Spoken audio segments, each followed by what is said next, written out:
মানুষের বহর থেকে চুরি করে অন্য গরুর মাংস খাইলে এটা হালাল হয় না, এটা হারাম হয়।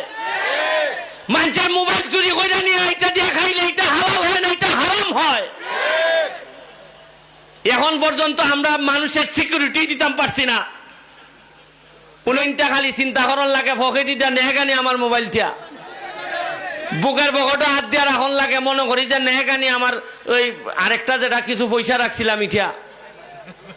এমন একটা দেশ জন্মাইছি, একটু আবেগ লইয়া যে আমাইতাম মসজিদ গিয়া দেখা যায় জুতাটা সাথে করে নন লাগে, নাইলে জুতা ডনেগা। মোবাইল নিচে এই কষ্ট আমার নাই, কিন্তু কষ্ট হইল যে বাবারে তোমার যে কেমনে মানুষ করনি এলাকার লাগি।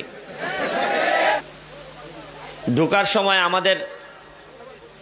আমরা তো অনেক আবেগ নিয়ে ঢুকতেছিলাম যে একটা ওয়াজ মাহফিলে আসছে, আমাদের অনেক মানুষ এখানে এক জায়গায় হয়েছেন। এই আবেগের ভিতরে আমাদের একটা মোবাইল নিয়ে গেছে। এই এখন